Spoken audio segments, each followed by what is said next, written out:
Danganronpa.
Previously on Danganronpa, Kiyotake Ishimaru and Hifumi Yamada ended up dead. The investigation has been completed and now the entire class stands trial to find the culprit or culprits.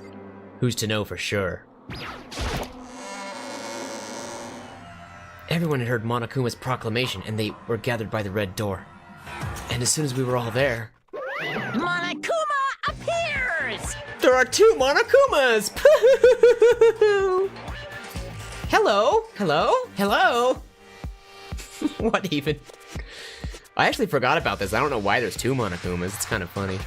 Are they holding hands? The two Monokumas I think are holding hands. That's just great. There. Screenshot saved. He's multiplied? Wrong. Nope, not multiplication. It just looks that way because of an illusion. I'm moving so fast, it only looks like I've multiplied. Can you guys tell which one is the real Monokuma? Man, his voice is hard to do when my throat is dry. Can we just get on the elevator already? Boy, tough crowd. You're not playing along. Along. Stop talking. We're not here to play with you. Okay. Okay, fine. Hey! Then, if everyone's here and ready to go, please board the pain train or elevator. I'll see you guys down there. Let's go. Okay then, shall we? Please! Hold on, I'm not mentally prepared yet. What the heck? You'll never be mentally prepared. You can't run away anymore, Hiro. You're gonna pay for your sins. What the heck? I told you already I didn't do it, for serious. That reminds me, did you ever find the other costume or the note? Well, no, but... How unfortunate, then it would seem we have our culprit. No. Hey.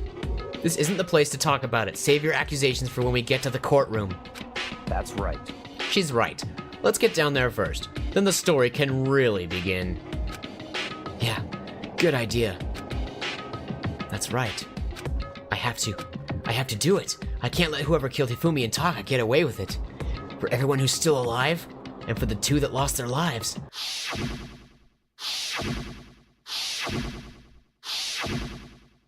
The one who killed Hifumi and Taka. The one who killed two of our friends. The killer is... someone right here. Damn. I don't like Monokuma's carefree attitude. No one does, Sakura. Just the worst. Let's hurry up and go so we make Hiro pay for his crimes. Were you listening? Wait till we get to the courtroom to begin your arguing. It would appear the culprit has been confirmed. This trial will be over in no time. Hey. The story begins when we get down there. It wasn't me, you gotta believe me. Genocide Jack? No, not Yasuhiro again. Fine. Yes. Come on, Big Mac, let's do it! Alright, let's do it. I took one last deep breath and exhaled slowly. I began to walk toward the elevator. Once everyone was aboard, the doors closed on their own. Then the steel box began to move. The clunking of the elevator kept us company as we fell further and further down. There was no going back. Until we settled all this, we couldn't go anywhere. Not sure how long it was, but the elevator finally came to a stop. The elevator door slid open, opening up onto a cruel fate.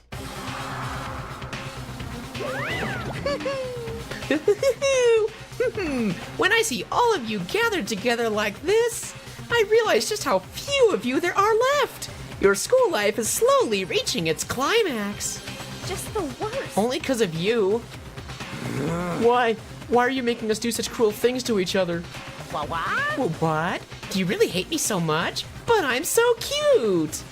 Come on. Stop goofing around to begin the trial. Don't rush me! Of course I'm gonna start it! I would never be like, stay tuned for the action-packed class trial after this commercial break. I'd never hold out on you like that. Okay, let's begin! Get to your assigned seats! And so the curtain opened once again. A deadly judgment, a deadly deception, a deadly betrayal, a deadly riddle, a deadly defense, a deadly faith, a deadly class trial. If I got any new skills before, now is the time to equip them. Tranquility completely steadies my aim. Perfect. I will take that. I don't think I'm worried about the focus gauge recovering more quickly. I might actually want vocabulary for bullet capacity, because that's a thing you have to worry about in later trials, is you can't just fire, you have to like reload and stuff. That's a mechanic that I think is still coming up later. The victims were Hifumi Yamada and Kiyotaka Ishimaru. The cause of death for each one was a blow to the head. It is thought that they were both killed with a similar weapon, according to the Monokuma file. The tarp was found in the repository under Kiyotaka's lifeless body. It was apparently used to move Kiyotaka in order to avoid leaving any bloodstains. The dolly was found when the body was rediscovered in the repository. This specific dolly has no handles, and blood was found on one of its wheels. It is assumed that this is the same dolly that was in the equipment room where Kiyotaka's body was originally discovered. Hifumi's glasses. When they were first found in the nurse's office, Hifumi's glasses were covered in blood. However, when they were next seen in the repository, they were completely clean. Dun dun dun. Hammers of all shapes and sizes were found in the repository. One of them was found wet and had apparently been recently washed. The door connecting the art room to the repository was designed to open only from the repository side. According to Aoi, it was locked during the search for the missing body. However, when the body was discovered, it had somehow been unlocked. A puddle of blood was found in the equipment room where Kiyotaki's body was initially found. A tire track had been left behind in the blood. Glasses cleaning cloth. The cloth was found in the trash can in the nurse's office. It is branded with a popular cartoon character and was found with blood on it. One has to wonder if someone used it to wipe some blood away. Celeste's account says Hifumi's body disappeared when Celeste and Aoi left the nurse's office to use the bathroom. Apparently they weren't gone for more than a minute or two. Neat. Yasuhiro's message. This is the note that Yasuhiro wrote to get everyone to meet in the dining hall. Meet in the dining hall is all it says. The handwriting is remarkably neat and clear. These are the blueprints for Robo-Justice, which were found in Yasuhiro's room. This is the Robo-Justice costume. No one but Yasuhiro could fit into the costume. In addition, anyone wearing it would not be able to see their feet or be able to bend at the waist more than 90 degrees. Apparently, Yasuhiro received a mysterious note last night. The note reads, I found a hole maybe we can use to escape. Monokuma can't find out. Let's meet at 1 a.m. Kiyotaka's wristwatch broke with the hands pointing just past 6 o'clock. It was confirmed that as of last night, the watch still worked, which means it must have broken the following morning when he was attacked. Kiyotaka's scrap of paper. His lifeless hand was found clutching a small scrap of paper. Hifumi had this note hidden on him. On the edge, one edge of it appears to have been torn. The note reads, I found a hole maybe we can use to escape, but this time this one says, let's meet at 6 a.m. And finally, truth bullet number 17, e-handbook. Okay, this is pretty basic. It is believed that no handbooks were involved in carrying out the murders this time. Interesting. So without further ado, we have reviewed every single truth bullet, and I guess we are ready to begin the trial. Let's finish preparations and do it. Let's begin with a basic explanation of the class trial. So, your votes will determine the results. If you can figure out who done it, then only they will receive punishment. But if you pick the wrong one, then I'll punish everyone besides the blackened, and the one that deceived everyone else will graduate. Now then, to begin with... We already know who did it. Was that? It was Hiro. He does not have an alibi for when the murders took place, and we found him in that suit. Don't try and deny it. You killed them. I didn't. Someone knocked me out. I was asleep the whole time. I don't know anything about it. Shut your murdering mouth, murderer! You're one to talk genocide, Jack, Jill, whatever you call yourself these days. Who are you calling a murderer? I am sorry to say, Hiro, but we do have evidence. Blueprints for the suit. Parts we assume were used to build it. And all of it was found in your room. You have to admit, the evidence is quite compelling. It points to you as having created the suit and wearing it while committing crime after crime. How many times do I have to tell you? I don't know. Is Hiro really the killer? Or, before anything else, we have to make that clear. Make your argument.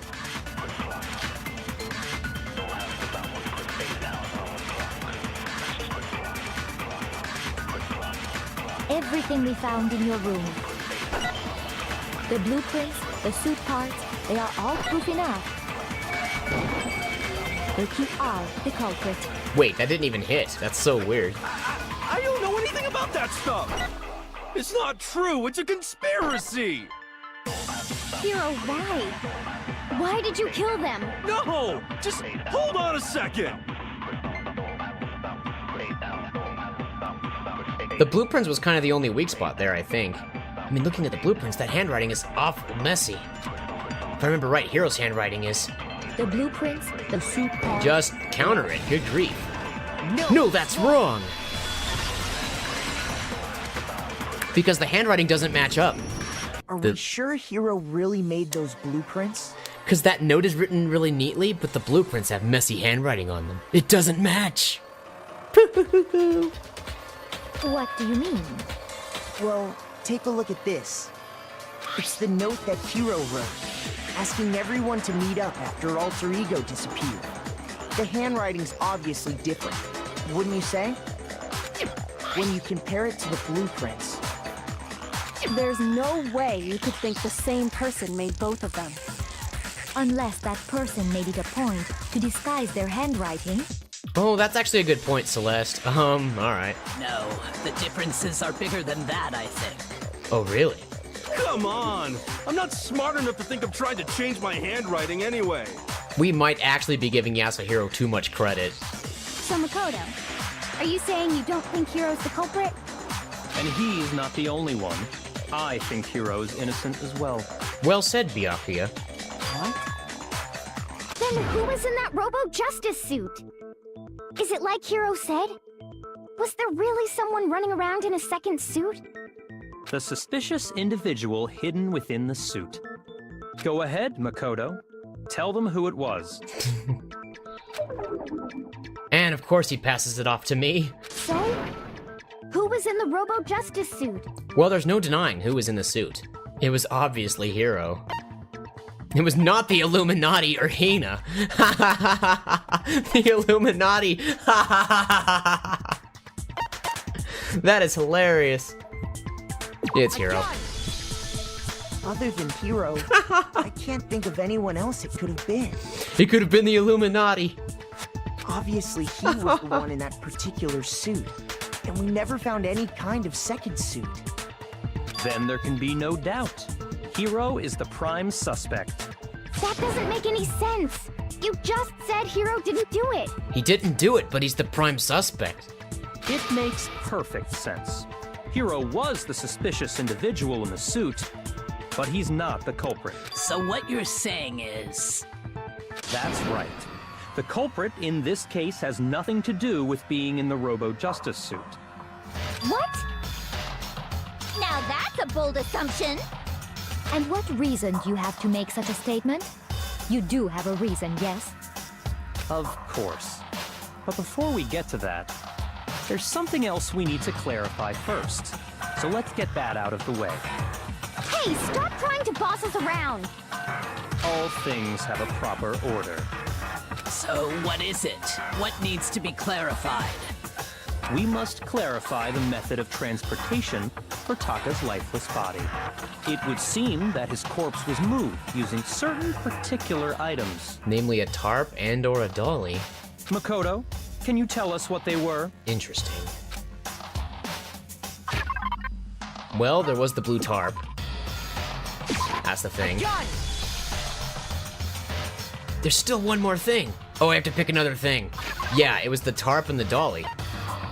Simple as that. I got it! They were a dolly and a tarp, right? What's with the attitude? So, let's see if I can explain.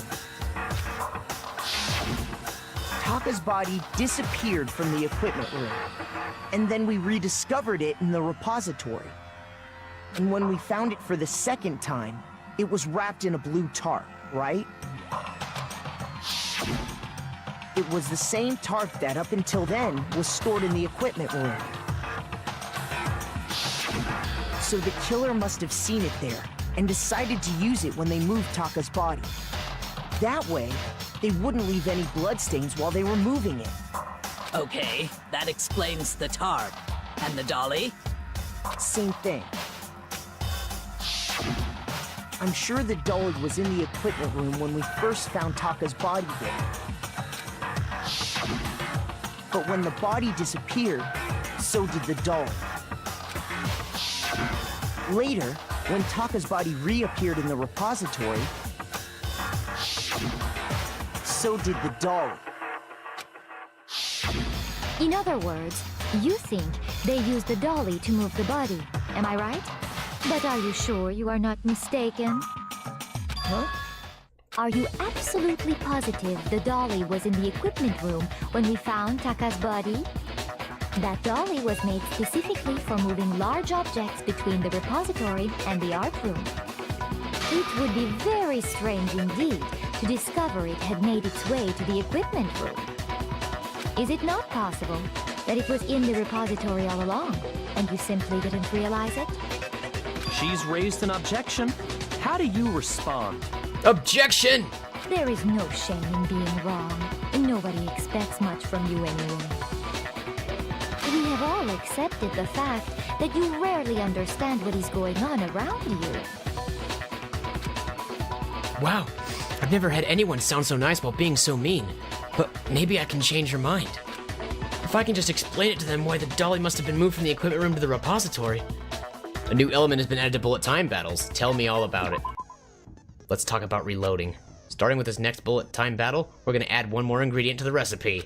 On the bottom of the screen, underneath the tempo marker, you'll see your ammo count. Up until now, there hasn't really been a limit on how you destroy your opponent's statements, but from now on, just locking on and pressing the Y button won't be enough to handle them. Now it will cost you 1 bullet to destroy a single remark.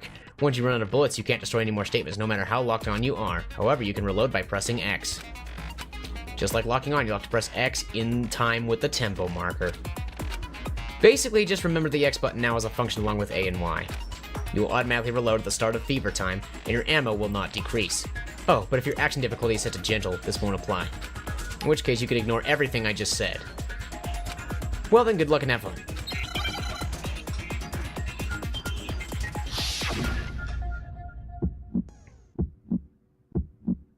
You have it wrong! I cannot agree! You are a fool. So pathetic. Lies will get you nowhere. Do your worst. Away with you! You miserable wretch! I cannot agree. You are a fool. Lies will get you nowhere. Destroy. Do your worst, you miserable wretch. You have it wrong. I cannot. Fever time, activate. You are a fool. So pathetic. Lies will get you nowhere. Do your worst. Away with you. I cannot agree. This should prove it. Dun dun dun. If you're asking for proof that the dolly moved, I have it right here. When I found the dolly in the repository, one of the wheels had a blood stain on it. There was a pool of blood in the equipment room with a tire mark in it that matched the dolly wheel's tread. The killer probably rolled the dolly through the blood on accident as they wheeled the body out of the room. And as the blood dried on the tire, they moved the body into the repository. So there's my proof that the dolly was used to move Taka's body. Jeez, does Celeste really hate me that much? Well, anyway, that was just something we had to get out of the way. Let's get back to the main subject. Yeah, the subject of how Robo Justice didn't do it. Because if it's not a killer robot, then what kind of robot is it? I'm not sure that really matters. I'd be happy to explain why the occupant of the suit couldn't possibly be the killer. If you look back on how the body was transported, it will become immediately obvious. If I look at how the body was moved, it'll be clear why the person in the suit couldn't have done it? What does he mean by that? Make your argument.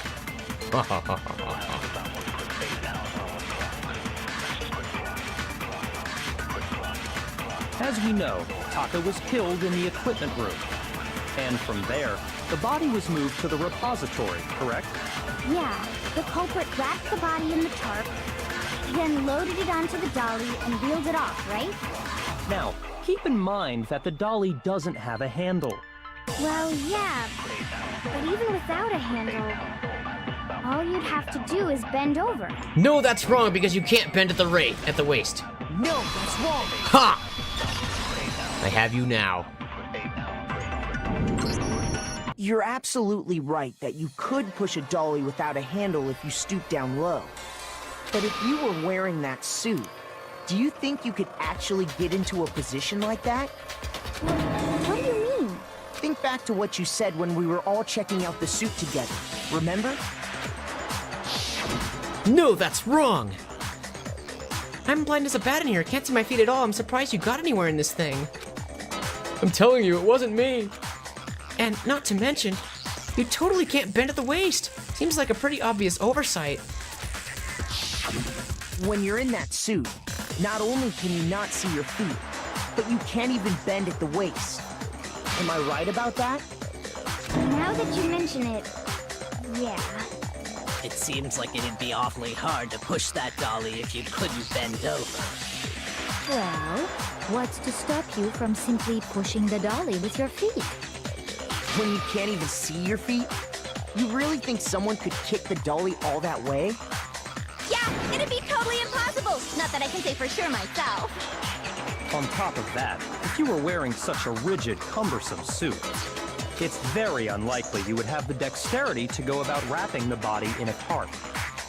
Well, I mean, isn't that just a matter of taking off the suit when you're ready to move the body? There's absolutely no chance the costume was taken off just to move the body, because once it's on, you can't take it off by yourself, actually. It's that one. It's that one. I don't think taking off the suit was an option. If you remember...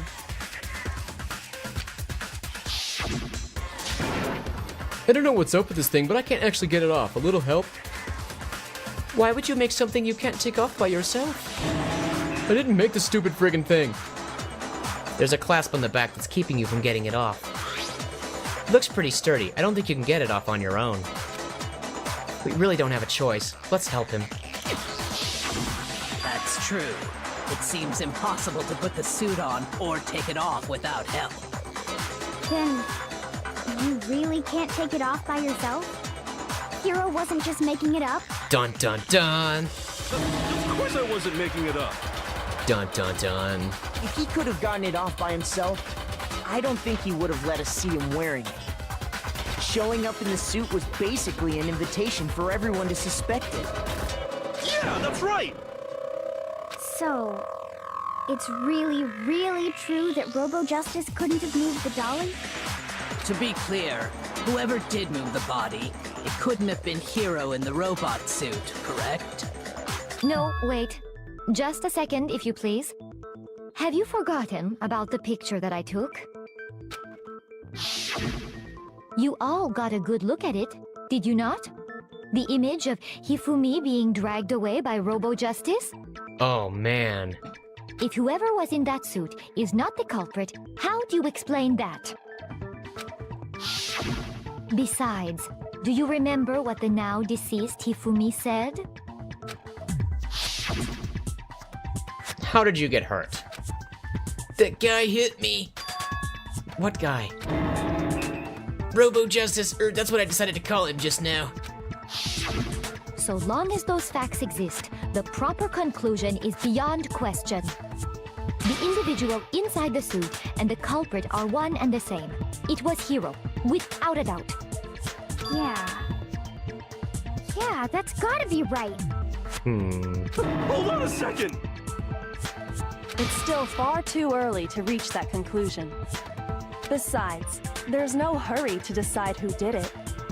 Before we rush to a verdict, shouldn't we explore every single possibility?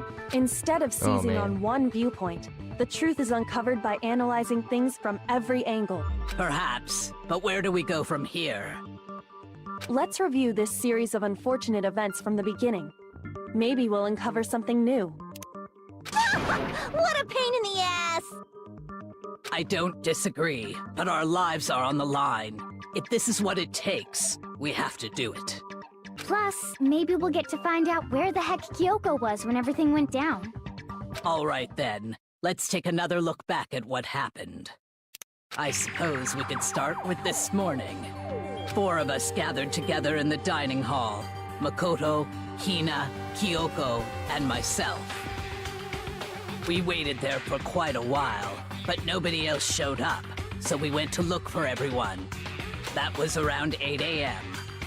And as soon as we split up, Kyoko went missing.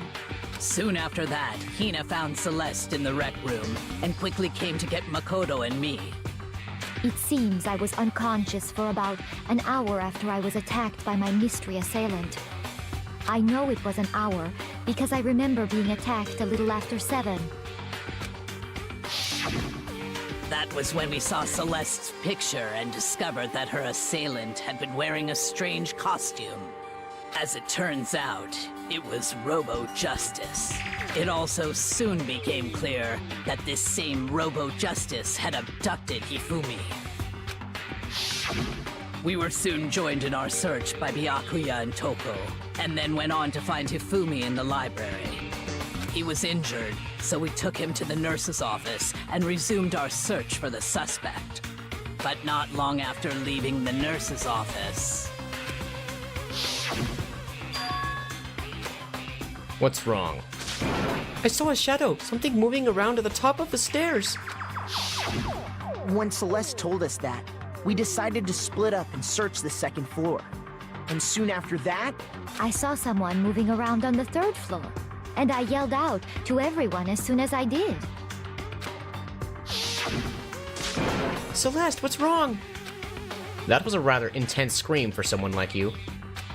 I saw him, that strange costume man. He ran off as soon as I screamed. I was blocking the stairs, so he headed further down into the hallway and disappeared. and then...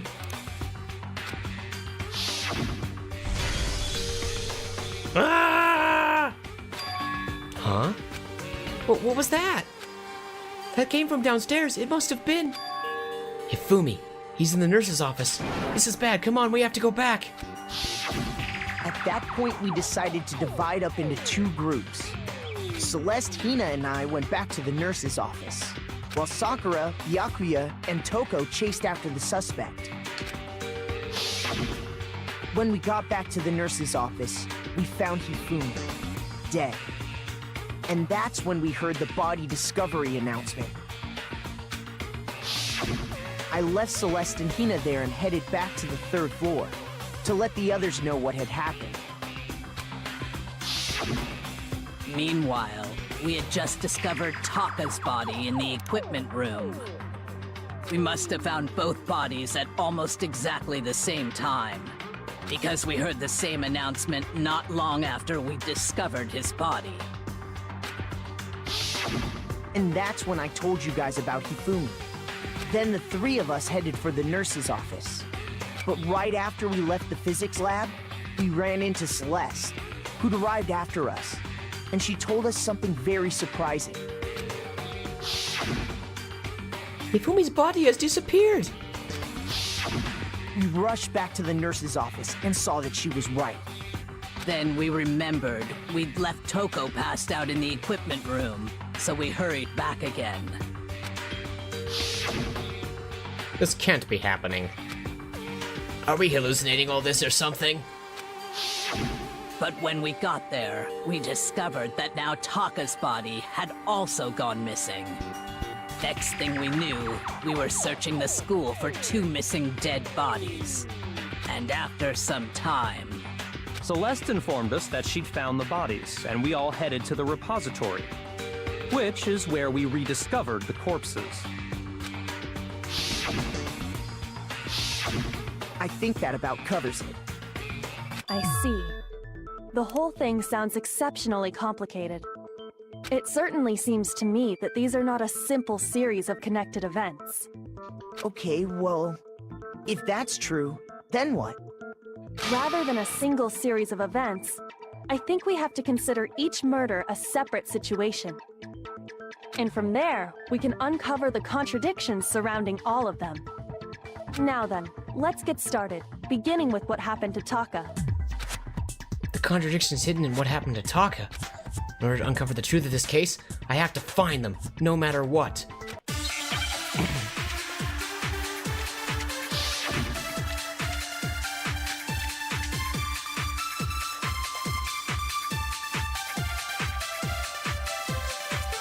So, regarding Taka's death, I wonder if he died before Hifumi. I think I know what to or do here. perhaps it was after?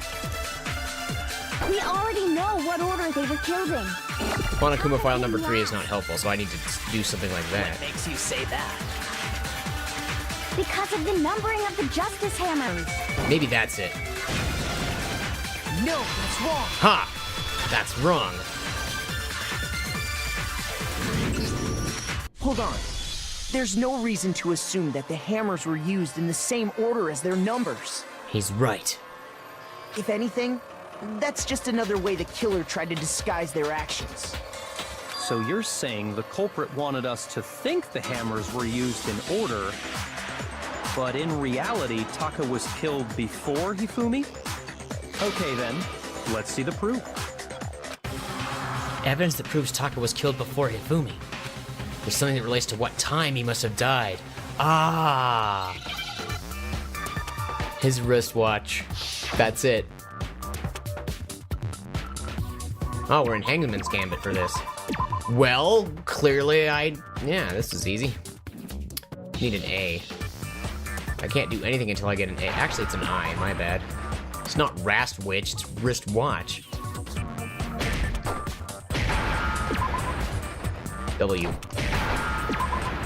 A. T. We need C. And H. Now I understand. I've got it. Taka's wristwatch. See? Look. It broke with the hands pointing just past 6 o'clock.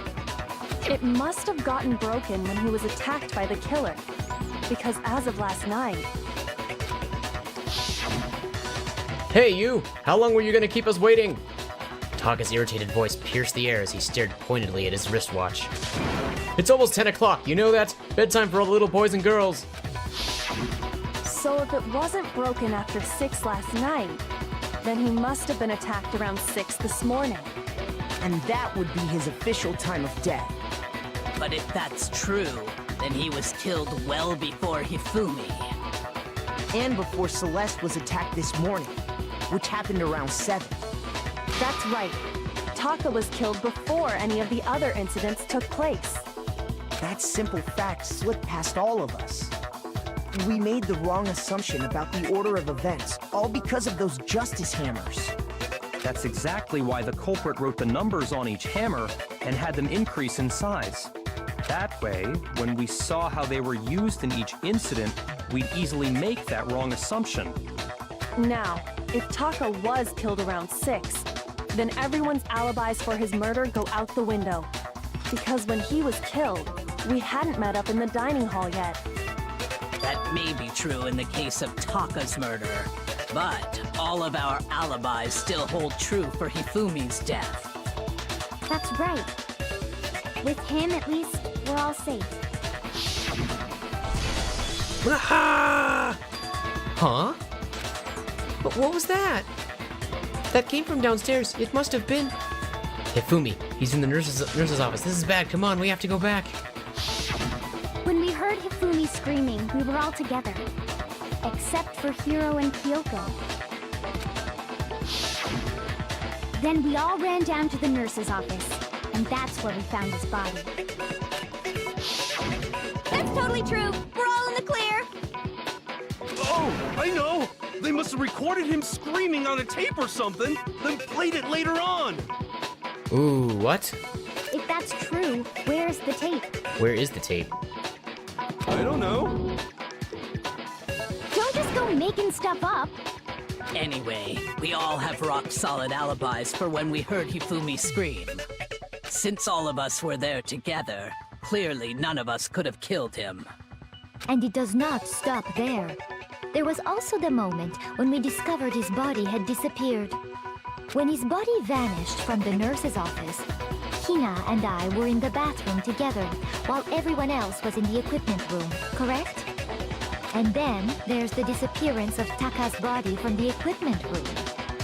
At that time, we were all gathered together in the nurse's office because of Hifumi going missing. Well, don't forget, I was passed out in the equipment room the whole time. Wait, then what if Genocide Jill did it? She could have dragged Taka's body out of there right then! Even if she could pull that off, there's no way she could have done the same with Hifumi's body. Because, as we just established, she was passed out in the equipment room when his body disappeared. Besides, I didn't do either of them anyway. In other words, it is impossible that any of us could have killed Hifumi or moved either of their bodies. Interesting.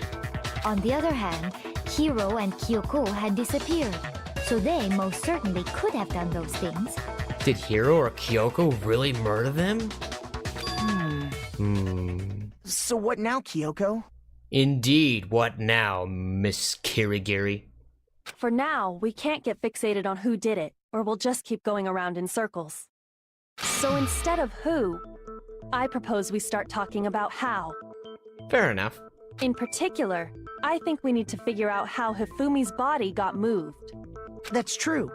We searched everywhere, but we couldn't figure out how to explain his body disappearing.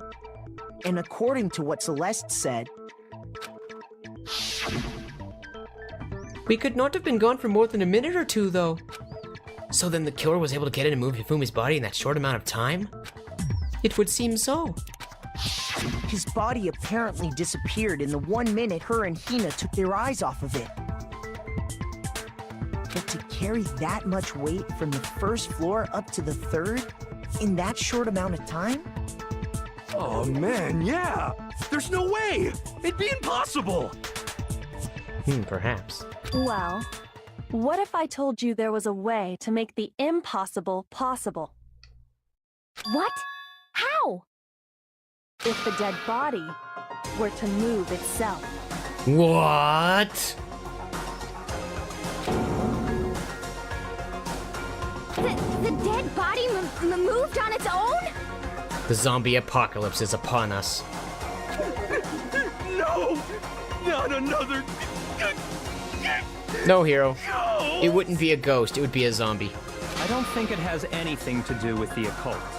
I think what she's implying is, we thought Hifumi was dead, but perhaps in reality he was still alive. He was alive? Are you saying Hifumi wasn't carried out of the nurse's office, but simply walked out on his own? But I mean, we found his body. He was dead. Perhaps he was simply playing dead. That it isn't possible. The idea that Hifumi was still alive. Is it really possible?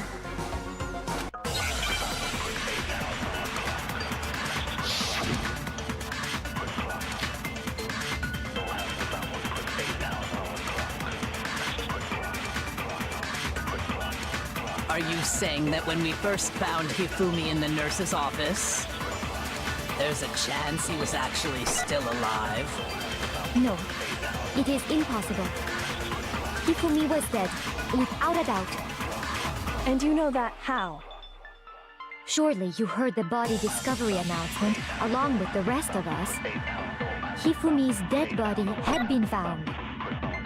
And that is why the announcement was made. Are we really so sure about that? Maybe the announcement was intended to signal someone else's discovery.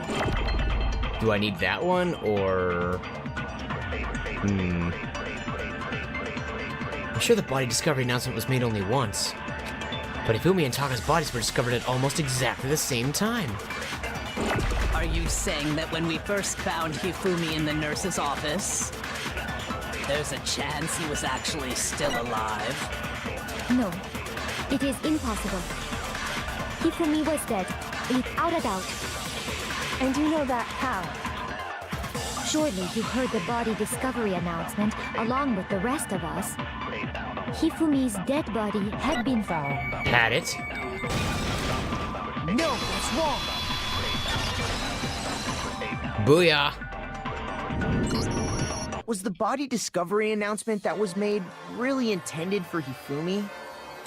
Both bodies were found at around the same time. We established that, so the announcement could have been for the other body. Of course it was. The announcement played right after we discovered his body. Maybe. But that was also the same time that Taka's body was found. That's right. It wasn't long after finding his body that we heard the announcement. So there's a good chance we've made a mistake in there somewhere. I think we've confused whether the announcement was for Hifumi or Taka. First of all, if 2 bodies had been found, there really should have been 2 announcements. Maybe Monokuma simply got lazy and rolled them together into one. What do you say, Monokuma? Any comment? Well, it's a very sensitive issue, so I can't go into too much detail. But what I can say about the body discovery announcement is that it's only broadcast when 3 or more people find a dead body for the first time. That didn't answer our question, man. We're asking if you're a lazy bum. No, actually, that was plenty. Huh? He said it's only broadcast when a body is discovered for the first time, which means even if we find the same body again later, he won't make the announcement again. If that's true, then why was the announcement made again later on? Huh? Later on? Exactly. We heard the body discovery announcement twice. The second body discovery announcement. The first time it played was when we found each body in the nurse's office in the equipment room.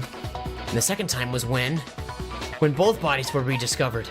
I got it! When we found them together. We heard it a second time in the repository, when we rediscovered the 2 bodies.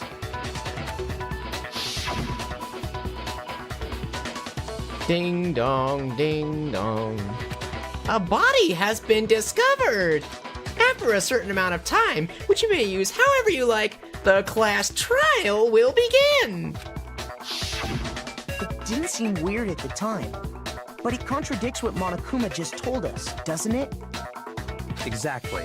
If we were actually rediscovering both bodies, the announcement shouldn't have played. And in reality, when the 2 dead bodies were rediscovered, one of them was actually being discovered for the first time. So, when we found Hifumi the first time in the nurse's office, he wasn't actually dead yet. Meaning, he wasn't actually found dead until we came upon him in the repository. Fascinating. And that's just part of it. There's one other thing that leads me to believe he was still alive in the nurse's office. Oh, I know! Ooh. Because he was super good at playing dead! Bada bing, bada boom! That is the worst logic I have ever heard. But honestly, I do not think there's anything that can prove he was still alive. Okay then, let's take another look at the events surrounding the discovery of his body. Then it should become clear whether he was really alive or not. This whole thing is pointless. There has to be proof that shows Hifumi was still alive. I have to find it and show it to everyone.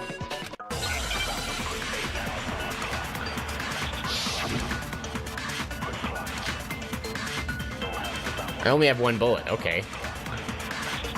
That narrows it down. Well, here's one thing we do know. I expected them to give me The multiple. first time we found Hifumi's body was in the nurse's office. And then, while me and Celeste were in the bathroom, his body disappeared. And the next time we saw his body, it was in the repository. But when you compare his body before being moved and his body after being moved, other than the change in how it was positioned, there was no notable difference. No, that's wrong. No, that's wrong. Ha!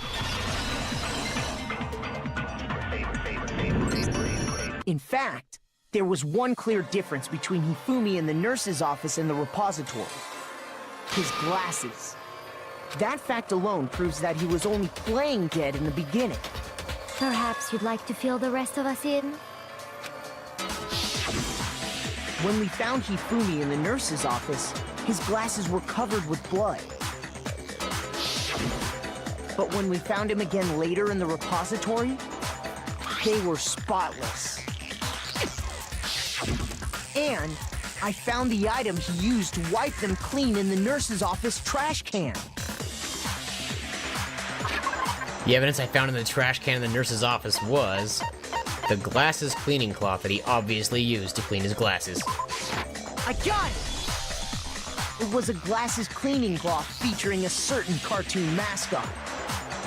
One look at the bloodstain on the cloth should make things clear. This piece of cloth was used to wipe Hifumi's glasses clean. And the mascot on the cloth is the same one that's on the digital camera, right? And whose digital camera was it? Hifumi's, of course. The character was Princess Piggles from Demon Angel Pretty Pudgy Princess, I think. I highly doubt anyone but Hifumi would have brought something like this to school. I see your point. And the only people here who wear glasses are... I wouldn't be caught dead using a tacky piece of garbage like that. Tacky piece of garbage. A few tissues is all I need to keep my glasses clean. Then there's no question. It belonged to Hifumi. So what you're saying is... what exactly? What I'm saying is, the blood on his glasses was wiped away using his own glasses cleaning cloth. Even if that is true, it does not mean he wiped the blood off himself. But who would benefit from a clean pair of glasses other than the glasses owner? That's a good point. And it must have been him, right? So let's assume that Hifumi was still alive in the nurse's office. He pretends to be dead. Then when he's alone, he wipes his glasses clean so he can see. Then he stands up and walks out on his own 2 feet. And with that, the impossible task of moving his copious corpse becomes possible, wouldn't you say? But then, if he was just pretending to be dead, what was with all that blood? Was it paint or something?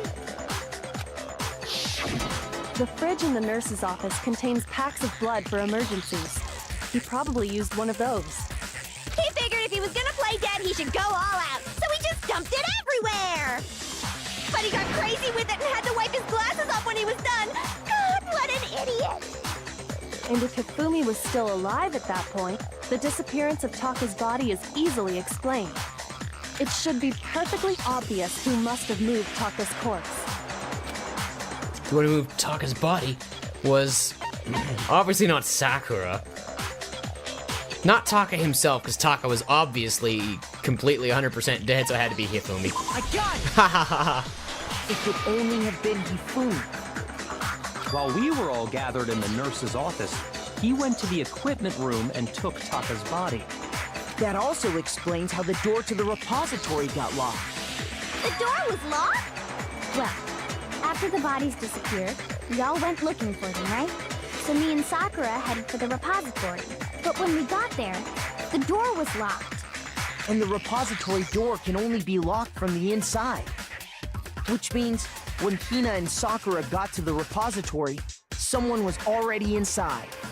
And it could only have been Hifumi, who just finished stashing Taka's body there. He convinced us all he was dead, and when he saw his chance, he dragged Taka's body to the repository. So, Hifumi wasn't just another victim in this case. He was one of the assailants. Ah. But that means he took part in the murders. I just can't believe it. If you're having trouble, would you like me to show you one more piece of evidence? There's more? Oh, absolutely. The single biggest fact pointing to his involvement has yet to be revealed. You know what I'm talking about, right, Makoto? The item he took off of Taka's lifeless body? The thing Hifumi stole from Taka, it could only be the note. I got it! You're talking about the note Hifumi had hidden away, aren't you? Hidden note? That's right. We found it stuffed in his pants. What? In his pants? Pants? Yes, his pants. Okay, well, forget about the pants for now. Take a look at what the note says. Stop saying pants! I found a hole maybe we can use to escape. Monokuma can't find out, so don't tell anyone else. Let's meet at 6 a.m. Ah, that's the note I was telling you about. The one that told me where to go. Huh? Wait, this one's a little different. In my note it said, Monokuma can't find out, so don't tell anyone else for now. Let's meet in the rec room at 1 a.m. I see. Then this note isn't the same one Hiro got. It's not the same? In other words, the killer got in touch with another person besides Hiro. And that person could only have been... Taka! Dun dun dun! I got it! That's right! Taka! The killer used this note to draw out Taka and murder him. Hello? Over here! Objection! Objection! What is your objection, Genocide Jack? I don't really understand what's going on, but Hifumi had that letter, right? So whoever wrote it wasn't drawing out TikTok, they were drawing out Huffy! Just to be clear, TikTok is Taka and Huffy is Hifumi, right? Ugh! Yes! Why must you ruin it every time? Man, Genocide Jack is seriously scary, but still, I can't let her get to me.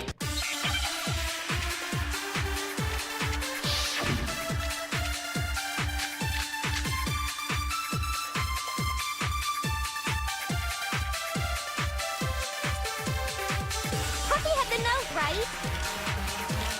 Then the person it was intended for must have been Huffy! But remember what the note said. What time did it say to meet? 6 a.m., I believe. The time doesn't matter! The note has nothing to do with TikTok! Ha, that's wrong. No, that's wrong!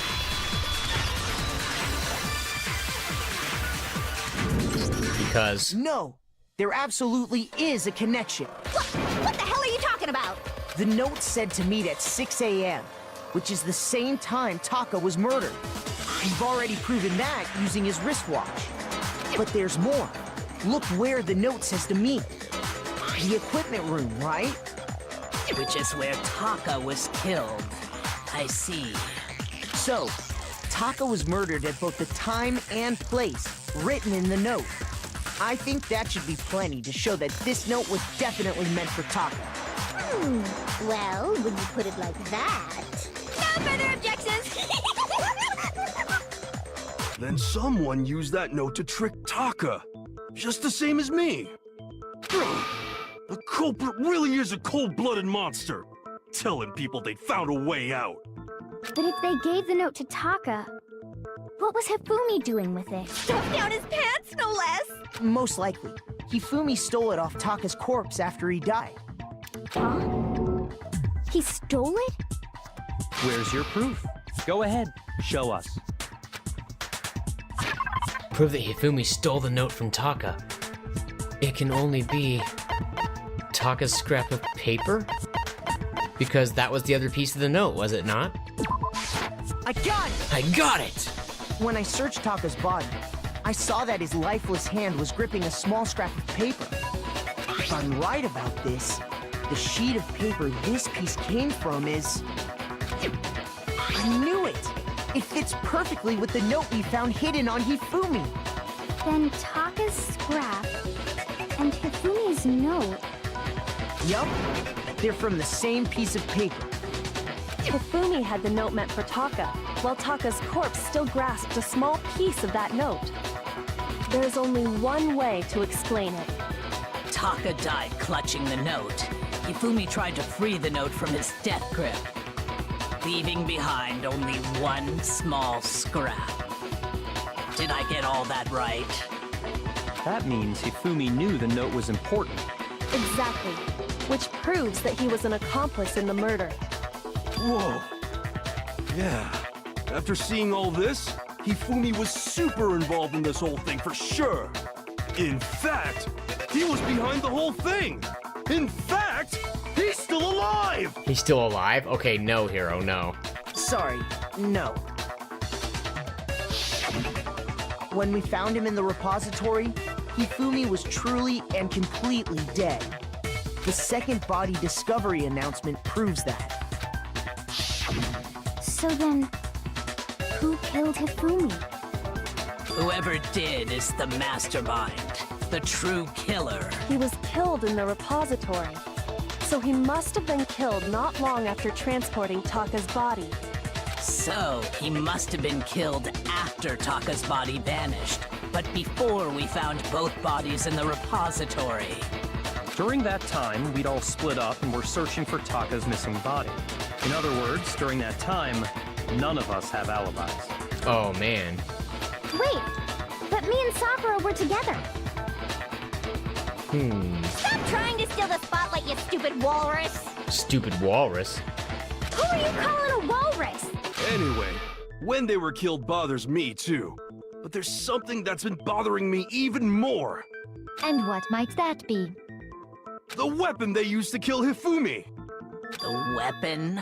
Yeah, because I mean, according to the Monokuma file, the way Taka and Hifumi were killed was almost the same, with them having similar fractures and all. But Justice Hammer 3 and 4 were still laying around in the nurse's office and equipment room, right? So if Hifumi was killed in the repository, the culprit would have had to grab one of the hammers, kill Hifumi, then put the hammer back where they found it. But wouldn't that be seriously risky for him? I'm surprised. It seems there's some semblance of a brain knocking around that skull of yours after all. Hell yeah, it's packed in there good and tight. He's right, though.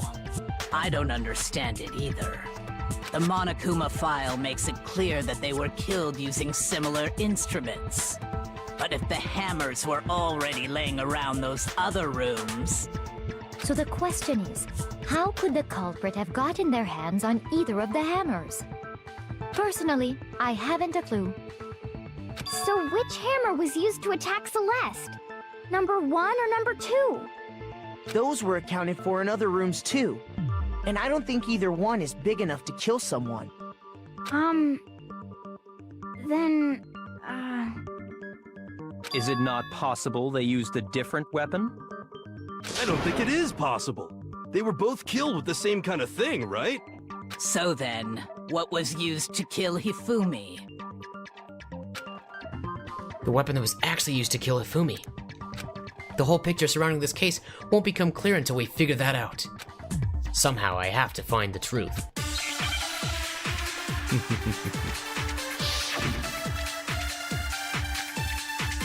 Something to do with the spotless hammer, yeah. It had been washed.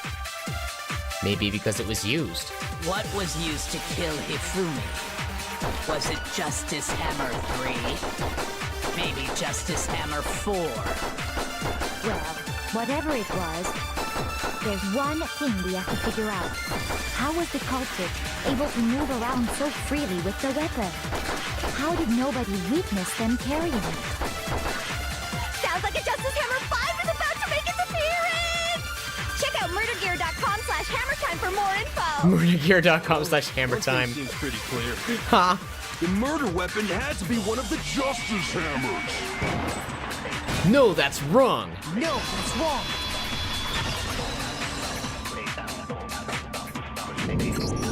the murder weapon wasn't a justice hammer at all.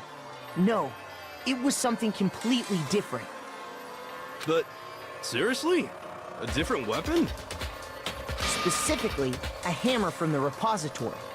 The killer could have easily used that to kill Hifumi. Now, all the hammers in the repository were covered in flecks of grit and debris. But for some reason, one of them had been scrubbed clean. Huh? And the reason it had been scrubbed clean was most likely because it was used to commit murder. If the hammer got covered in Hifumi's blood, of course they'd have to clean it off. I'd also like to point out that the repository has all kinds of hammers. Big ones, small ones, and even some flat mallet-like ones. I think whoever made the Justice Hammers used those as a basis for their design. If that's true, that would explain the Monokuma file's note about the wounds being similar. So Hifumi moved Taka's body to the repository, where someone then used a hammer to kill him. And whoever did that is the true killer. The one Hifumi was working with. And the one who betrayed him. Hold on a moment. I still think it's strange to assume someone was working together with him. The way the graduation rule works, there is no benefit to helping someone else carry out a murder. So the idea that anyone would work together like that is simply ludicrous. We talked about this, did we not? We did talk about how there wouldn't be any reason for anyone to work together. At least that's what we thought at first. What?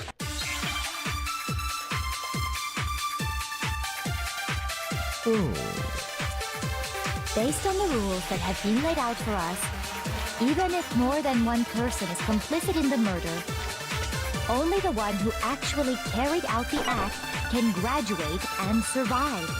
Assuming the rule holds true, it is simply impossible that two people work together on this. That is how the rule was explained to us. But that only really applies if there's one murder, right?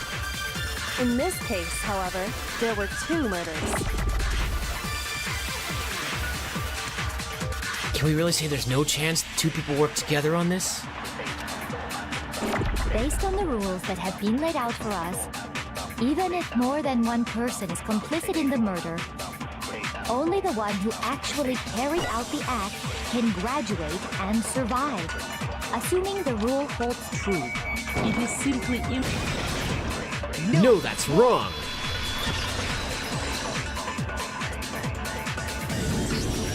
Since there were two murders, it's at least plausible that more than one person was involved. What do you mean? If there'd only been one murder, then yes, the idea of an accomplice isn't really worth considering. Naturally, if only one person can be saved per murder, an accomplice has no risk versus reward benefit. Risk versus reward benefit? The payoff for working together. The reward that balances out the risk of taking part in a scheme. There's no point in being someone's accomplice if there's no benefit to you. However, if there were some potential mutual reward for the risk, then cooperation becomes possible. You're saying that two people could act as each other's accomplices to commit two separate murders. I think that's what the true killer told Hifumi. They would each have an accomplice for their crime. And based on the case's events, Hifumi would have been the first one to act, murdering Taka. They made him carry out the first murder so he couldn't back out of helping them later on. So in this case, there wasn't one single person committing multiple murders. Instead, each person killed someone, creating two separate incidents. And it only looked like one person because that's how the true killer designed it to look. A single suspicious individual, a similar weapon used in each crime, disappearing bodies. By creating one seamless set of circumstances, they made it look like one person was behind it all. The mastermind picked their target and managed to convince him to go along with their plan. And then, to avoid the no accomplices rule, they simply killed their accomplice. Which, if true, means that betraying Hifumi was part of the plan from the very beginning. That's just awful. think so? I can't help but admire its cunning. Still, their choice of accomplice seems odd. The effort made to convince us the two murders were the same. That was the main characteristic this time. Kyoko must have noticed that fact from the very beginning, which is why she said not to look at this as a series of connected events, but as entirely separate incidents. Kyoko really is amazing, although, when you think about it, she's almost too amazing. Like, it's almost unnatural how good she is at this. I understand how an accomplice could be involved, but then who was the one pulling Hifumi's strings? That's problem numero uno right now. The true killer manipulated Hifumi to carry out a number of actions and in the end, murdered him. In the debates up till now, the way the case has unfolded, when you consider all that, there's really only one person who seems to fit.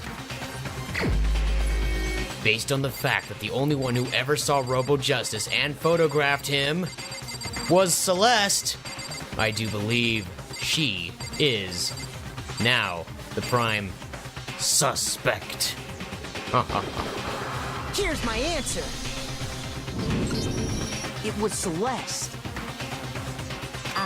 So I'm the suspicious individual now, am I? I really do hate this kind of joke. A joke? I wonder. So what you are saying, then, is that I specifically chose to work together with Hifumi. The idea that I would choose to spend any amount of time interacting with him, that I would go within 10 feet of that brains, that lazy, worthless idiot! She switched personality again. Pardonnez-moi. Yeah, right. Just to be clear, there is evidence to support it. Is that so? It is. Throughout the investigation, there was certain behavior that was common only to the two of you. Considering what we've learned so far, it only further proves that the two of you were working together.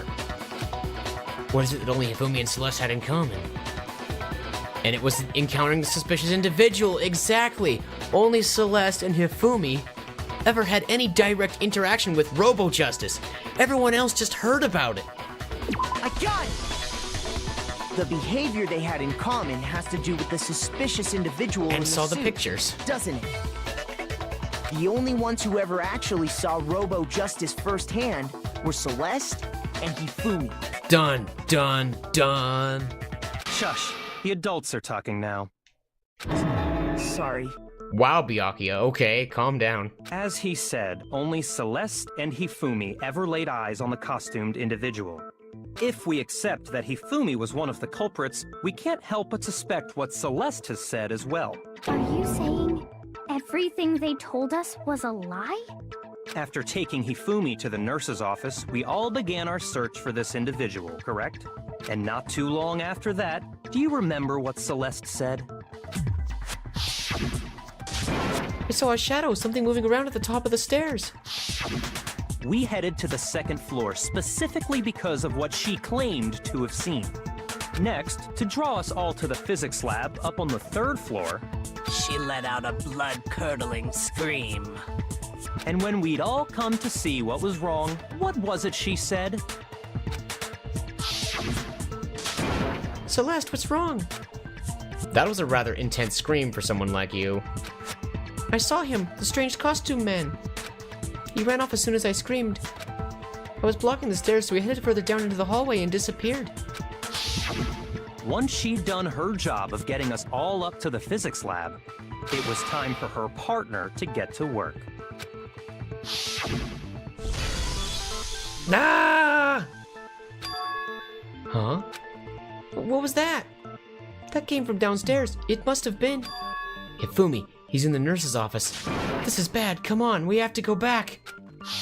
It was to get us to divide into two groups, so that we would discover both bodies at the same time?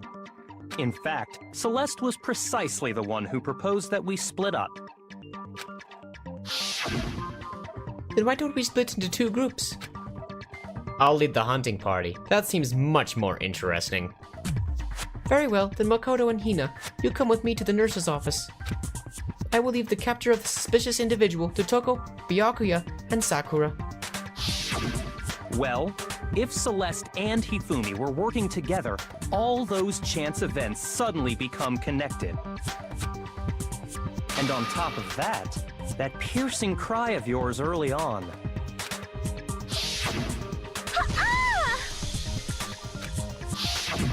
That was to signal Hifumi, wasn't it? It was your way of telling him, we're on the 3rd floor. Everything's going according to plan. Everything's going according to plan. Why else would you let out a scream that could have carried across the sea? I just realized another strange thing. When we found Hifumi in the nurse's office, who we now know was only pretending to be dead, I certainly was not expecting this. I did not imagine that Hifumi would be murdered. Celeste, you were the first one to say he'd been murdered. You wanted to make sure we wouldn't have any doubt in our minds. I mean, you're right, but it seemed to me like a natural first reaction, but oh well. I don't believe it. Everything, the whole thing was one big act. Bamboozled again. Hina, you were with Celeste when Hifumi's body disappeared, right? Yeah. I was feeling kinda sick, so Celeste took me to the bathroom. Wait, then that was... She wasn't worried about you. She just saw a chance to help Hifumi sneak out of the nurse's office. Each piece isn't much by itself, but start putting them together and the picture gets very ugly indeed. Wouldn't you agree, Celeste? I have no idea what you mean. Don't bother trying to deny it. You made one fatal mistake. Oh, did I? I didn't even catch it myself when you first said it, but looking back, I can say that that one little slip-up was your undoing. What are you talking about? I'm talking about what you said after Hifumi's body disappeared and we returned to the nurse's office. They must really be enjoying this. Enjoying the sight of us standing around frightened and confused. We're all going to die here. We're going to die just like those guys died. I remember her saying that too, but I don't understand what's so strange about it. Then pay attention. Sakura, Toko, and I were first to discover Taka's body in the equipment room. Then Makoto showed up and told us Hifumi had been killed. So Sakura and I left with Makoto. Once we were in the hall, we ran into Celeste, and the 4 of us headed to the nurse's office. Now, the entire time we were together, none of us said anything about Taka being dead. Think about it. Celeste's comment doesn't make sense. It was completely out of place. Yeah, I see what you're talking about. Although I don't really get what it means.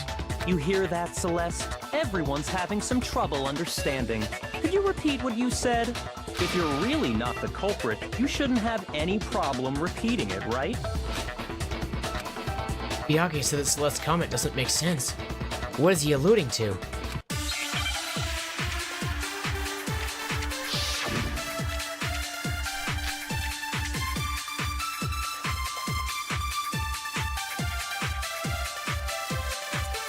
All I said was, they must really be enjoying this. Enjoying the sight of us standing around, frightened and confused. They must be positively elated. We are all going to die here. We are going to die, just like those guys died. And that is all I said. And that's all it takes to finish this. It's obvious, isn't it? What was so strange about Celeste's comment?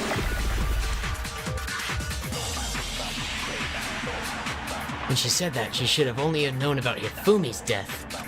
With that in mind, what's so strange about what she said is... All I said was, they must really be enjoying this. Enjoying the sight of us standing around, frightened and confused. They must be positively elated. We are all going to die here. We are going to die, just like those guys died. No, that's wrong. Ha ha ha ha ha ha ha. That's right. There's no reason Celeste should have said, just like those guys died. When she said that, none of us had told her Taka was dead. Dun dun dun. Exactly. And we didn't run into her until after we were all out in the hall. So there was never any chance for her to have seen his body in the equipment room for herself. So how did you know, Celeste? How did you know more than one person had been killed? And how did you know they were both guys? Dun dun dun. Because Kyoko had also disappeared, right? So she could have been dead too. Wow. That is an excellent point, Makoto. You all have such vivid imaginations. You know that? Imagination. Wow. Imaginations. You claim that I was lying when I told you about the suspicious person I saw. Then what about the picture I took? What about it? How do you explain this picture of the costumed villain dragging Hifumi away? Science? It has to be some kind of setup, right? So let's put the suit on. And then she used the camera's timer to set up the picture. Have you so quickly forgotten? You are the only one who could have possibly fit into that suit. Plus, I happen to know that this particular camera does not have a timer. In other words, it is an unassailable fact that this is a picture of Hifumi being dragged away. If everything I told you was a lie, how can this picture exist? Simple. Are we sure that's really a picture of the suspect dragging Hifumi away? What could you possibly mean by that? Surely there are other explanations than the one you've offered up. No, there is no other explanation. Other explanations? If it wasn't a picture of the suspect dragging Hifumi away, the only other possibility is that Hifumi is dragging the suspect away, Hifumi and the suspect are dancing, or Hifumi and the suspect had been drinking. Well, there's no drinking or dancing going on, so it's obviously this one. I got it! It's not a picture of the suspect dragging Hifumi away. I would say it's a picture of Hifumi dragging the suspect away. Dun dun dun. That's certainly within the realm of possibility. The one being dragged off in that picture isn't Hifumi, but the person in the robot suit. We've simply been led to believe that it's the other way around. Interesting. And the strange costume might only exist to lead us astray even farther. If you saw someone wearing something like that in this situation, of course you'd notice and be suspicious. That's what happened! You put me to sleep and made me out to be the bad guy in all this!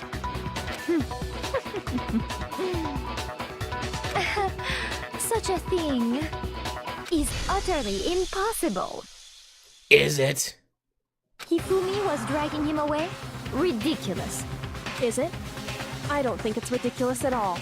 Then shut your mouth and allow me to educate you. Celeste thinks she can prove that there's no way Hifumi was dragging the suspect away. But is that really possible?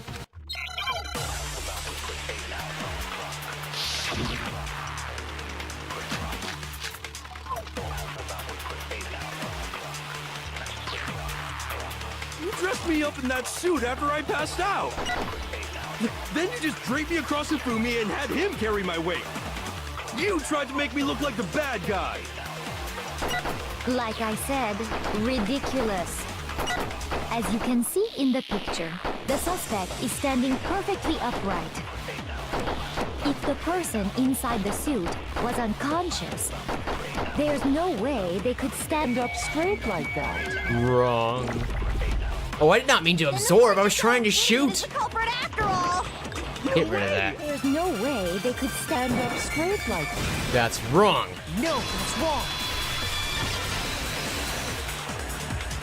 The suit makes you stand up straight. No. Even if the person inside the suit were unconscious, they could still stand up like that, because that Robo-Justice suit had a certain characteristic. You totally can't bend at the waist. Seems like a pretty obvious oversight. That's right! They totally made a mistake when they made it, so it couldn't bend at the waist. I'm not so sure that was a mistake. Nope. I think the suit was designed from the beginning to be used the way it was. Celeste and Hifumi took the suit they'd specially designed and stuffed Hiro into it. That's how they were able to fake that whole thing. The point of it all was to make us believe whoever was in the suit was to blame.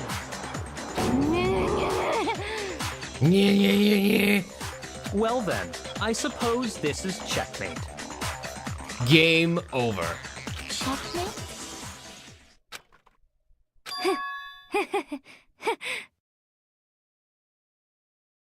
Is she really gonna go all the way upside down?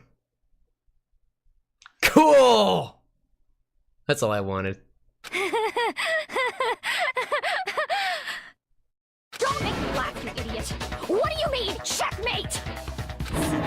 Celeste?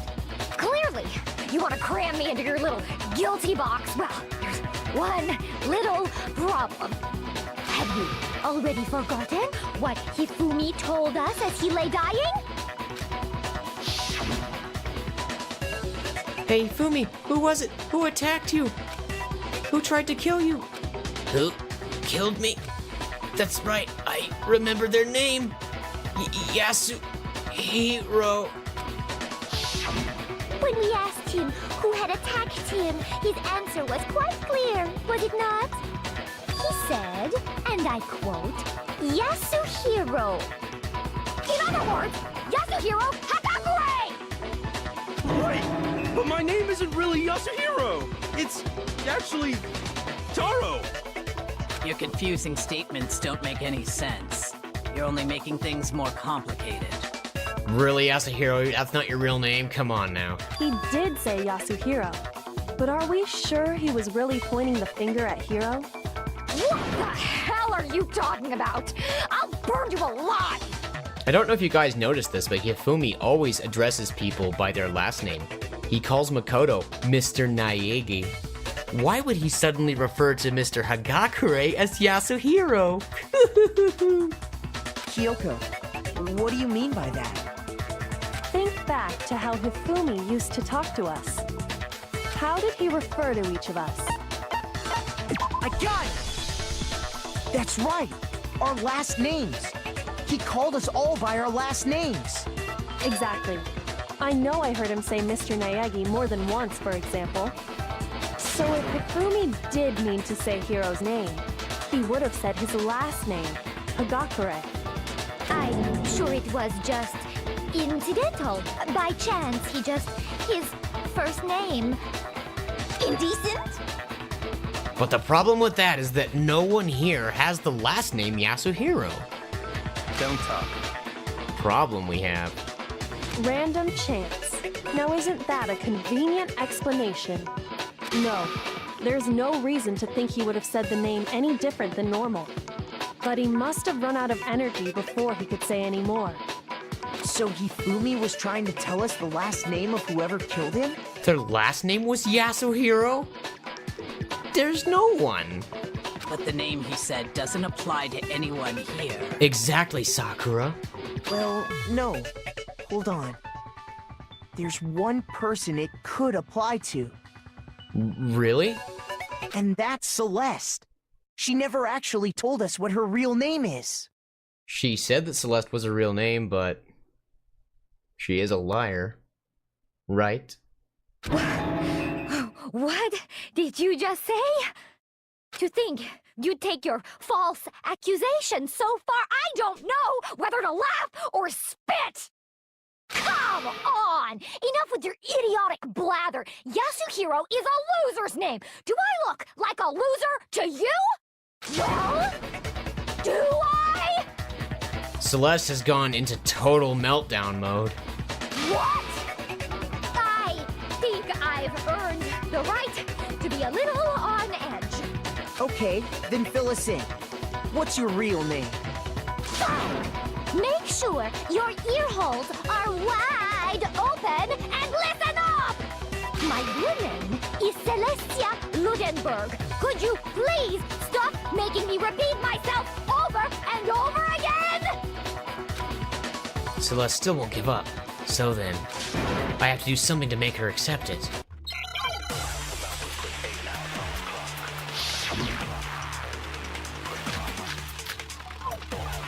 Oh, you know what? Hifumi was trying to tell us something. He wanted us to know the killer's last name. If her real name Not is not Hiro. Celeste or Celestia, If there's one her person true who name would be might written have in her that e-handbook, last name. wouldn't it? It would have to be you, Celeste. You haven't told anyone what your real name is. How many times do I have to tell you? My name is... Celestia Ludenberg, god damn it! I didn't know your last name was Goddammit. How long do you plan That's to a go weird on name. pretending? I'm not pretending. It's the truth. And since you have no way to contradict me, That's wrong. No, that's wrong. No, that's wrong! Wrong, wrong, wrong, wrong, wrong, wrong, wrong, wrong, wrong, wrong, wrong! That's it. The handbook. what? Anytime you turn your handbook on, it shows the owner's name when it boots up, right? Monokuma told us all about it before. This handbook is absolutely vital to a healthy school life, so don't lose it. When you start it up, it will display your name. Always make sure you have the right one. Now, this is not your everyday notebook. It has so many more uses than that. So all we have to do is check her handbook, and that'll clear up everything. That's how we can find out Celeste's real name. That's an invasion of privacy. I refuse to cooperate. Celeste, can you please just tell us what really happened? Please, just tell us. Dun, dun, dun, dun, dun. Even when I'm put in check, it's just my nature not to give up. Because...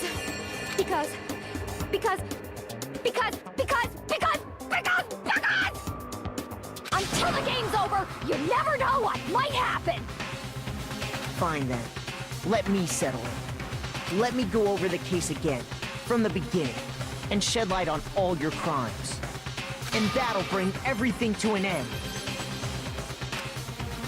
It's time for the closing argument. There's that freaking crystal ball again. Are you kidding me? That's gotta be some kind of sick joke. How did the killer recruit their accomplice? Was it seduction? So I think this is gonna go here.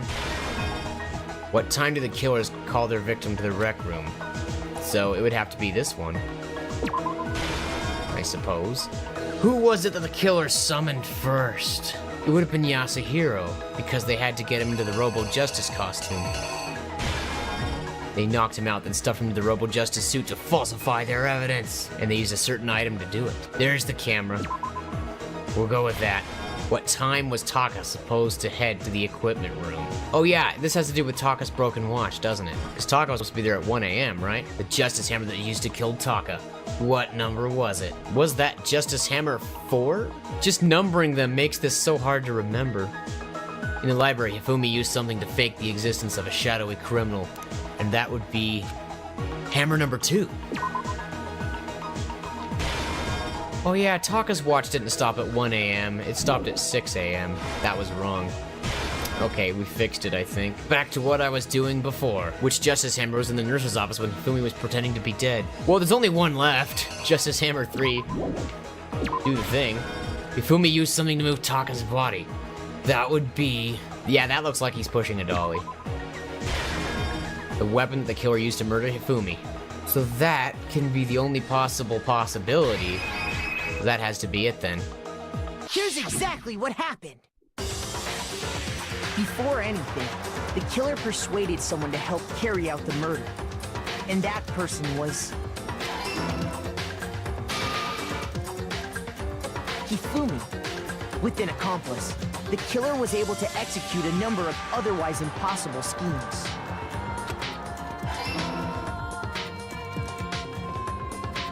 First, they convinced someone to meet them in the rec room last night at 1 in the morning.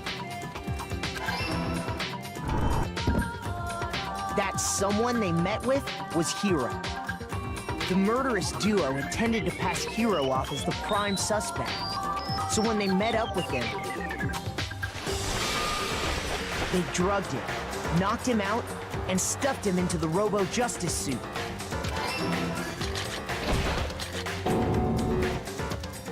Next, Hifumi positioned himself to make it look like Robo-Justice was attacking them, while the killer used a digital camera to take pictures of the assault. They did all this just to create evidence that would put the suspicion on Hiro. When they were done with him, they shoved him, still unconscious, into the pool room locker. And then finally, at 6 a.m., they moved into the murder phase of their plan. They called Taka to the equipment room.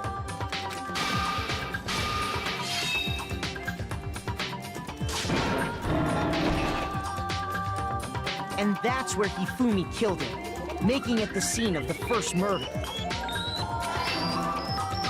The murder weapon was Justice Hammer 4, which was left there in the equipment room. Wow.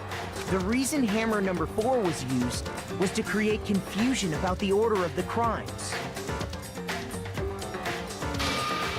So, next they falsified 2 more assault incidents. Wait, hold on. Is it just me or does that say Justice Hummer? Hummer, Hummer. It doesn't say Hammer. Wow. For these attacks, the killers pretended to be the victims to solidify Robo-Justice as the suspect. The first fake incident was the attack in the rec room. There, the killers wanted us to see Justice Hammer 1 and the Robo-Justice pictures they'd taken. They wanted to make sure we bought the surprise attack story. Yeah, it says Justice Hummer 2. Or Justice 2 Hummer. If you look at it upside down. The second fake incident was the attack in the library. This time, they planted Justice Hammer 2 and an injured Hifumi to sell us that story. With these 2 incidents, the killers were able to create a certain preconception in our minds that the suspect was increasing the size of the hammers and attacking people in order as they did. We fell right into their trap and started looking for the suspect based on that. But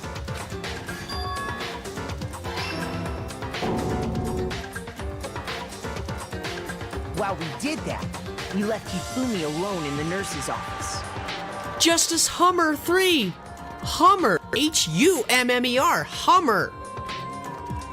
You had artists who designed these graphics. You had one job. All right. Oh well. This was exactly what Hifumi was hoping for. Freaking Hummer of Justice. Packet from the refrigerator and Justice Hammer 3 and turned the room into a crime scene in which he himself had apparently been brutally murdered. He let out a scream to draw us back, and when we returned, that's what we found. Meanwhile, the other group that had been out searching found Taka's body at the same time. So when we heard the body discovery announcement, we naturally assumed it was for Hifumi. We left the nurse's office, and Hifumi once again took advantage of the situation. He simply got up and made his escape. When we learned his body had disappeared, we all rushed back to the nurse's office. And once again, Hifumi had the chance he was waiting for. This time, he snuck into the equipment room.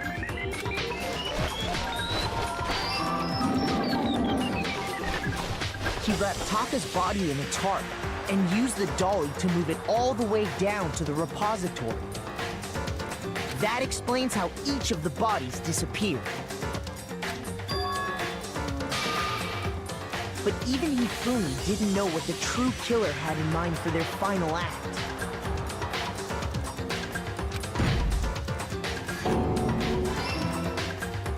Their plan all along was to kill Hifumi and get rid of the one person who could betray them. And they did it using an ordinary, everyday hammer from the repository. That should cover everything that happened in this case. And the villain behind it all is...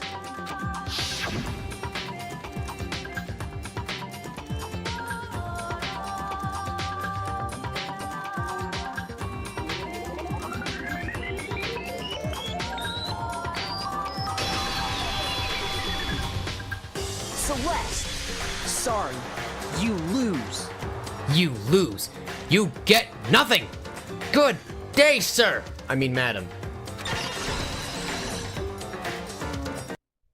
I lost? You get nothing. You lose. I lost? You lose. When was the last time I was forced to utter such words? They hang heavy around my neck. Then you admit it? You're the killer? Listen to you, trying to take charge, as if you're my private instructor. I, Celestia Ludenberg. Actually, no. Taiko Yasuhiro is fine. Taiko Yasuhiro. Dun, dun, dun, dun, dun. Keiko? So, you finally accepted it. I'm the kind of person, once I've lost, I don't like things to drag on. Her voice is different. That is so weird. Interesting.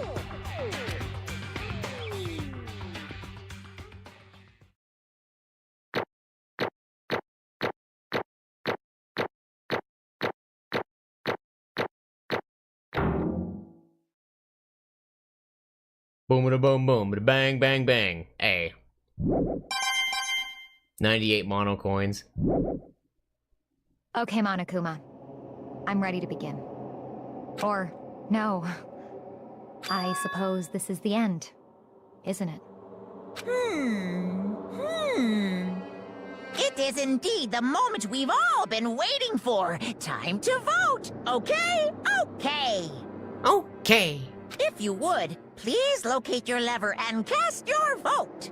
And when the votes are tallied, who will become the blackened? Will you make the right choice or the dreadfully wrong one? What's it gonna be? What's it gonna be? Hee hee hee. Well, who wins the lottery this time?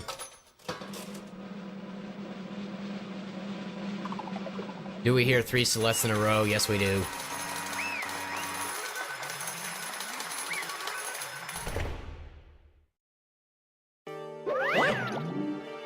It's basically a formality at this point, but once again, you're totally correct.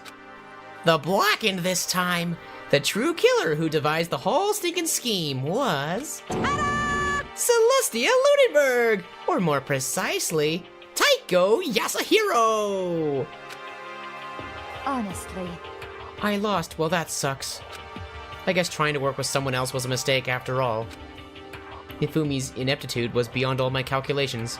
I knew it. So you really did approach Hifumi with this plan? But how did you get him to agree? I can't imagine he would have happily agreed to commit murder. I'm sure she relied on her specialty, lying. My specialty? Don't make me laugh. I didn't have to lie to get him to agree. So then... Then did you use, you know... I knew you'd figure it out, Kyoko. You're absolutely right. To get Hifumi to act as my accomplice, Indeed. I used her. For everyone who's still left, I'll avoid mentioning it by name, but... it was the one thing Hifumi and Taka were both super into. Does she mean? She talking about alter ego? Say what? What? What? What are you talking about? Just a second. Don't interrupt. We're in the middle of a very important conversation here. I'm totally out of the loop as usual. How sad. In other words... Then you're the one that stole it? Indeed. That's right. I see. And you used it to drag Hifumi into the plan you'd come up with? Right again! Last night, after we had our meeting about how it disappeared, I paid Hifumi a little visit. Oh, what are you doing here? Actually, I was hoping I could talk to you, alone. It is about what was stolen. I know who did it. What? What? are you okay with this? It was Taka. He stole it. What? So then, And I have proof. Would you like to see it? As it turned out, I'd found a use for the digital camera. I'd taken you-know-what to Taka's room earlier and took pictures of it there. I deleted the picture as soon as I'd shown it to Hifumi, of course. Damnation! Grr, so it was him. But how did he do it? She was supposed to yell if either of us got close to her. You are correct, which is why Taka forced me to steal it. Say what? What? as for me, Please forgive me. He threatened me. Oh. He did? as for me, He came to my room last night unannounced, and then it's hard for me to even say. He abused me. What? What? And he took pictures. He said if I did not do as he asked, he would show them to everyone. So I had no choice. Damnation! That's a crime, an absolute crime. I mean, I knew he'd gone a little crazy, but... Say what? I never imagined he would go that far. It was amazing how completely he bought it. I can't express how enjoyable that was. I'm about to say something I've never said before in my life. I'm going to kill him. I'm going to fucking kill him. most unfortunate. Wait, please, if you go now, you will be playing right into his hands. Huh? Actually, Taka is planning to use her to escape.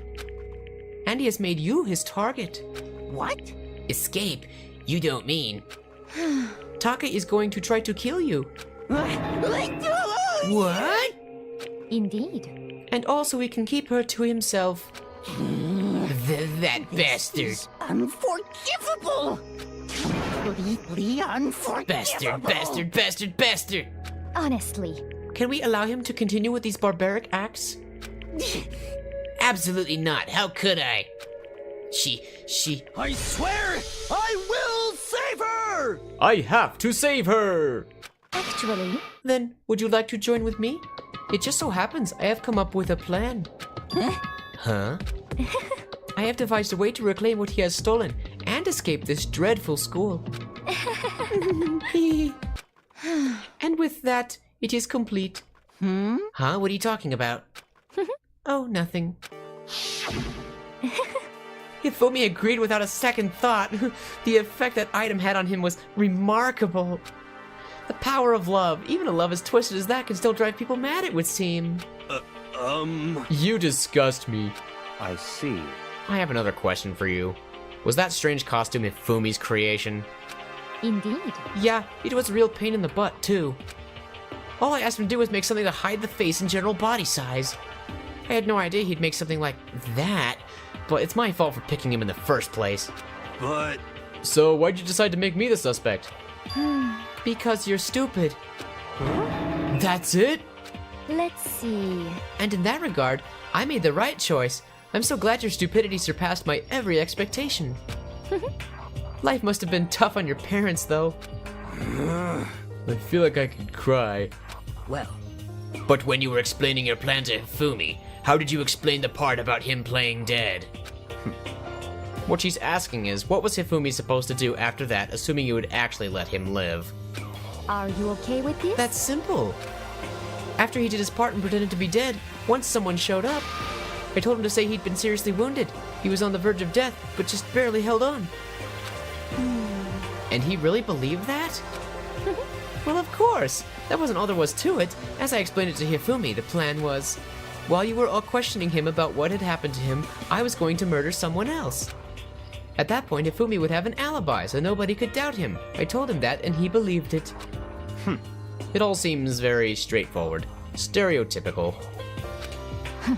I just matched the lie to the level of the opponent. In fact, Hifumi ate it up. He believed the lie wholeheartedly, right up until the moment of his death. so in the end, So you had planned to kill him all along? But of course.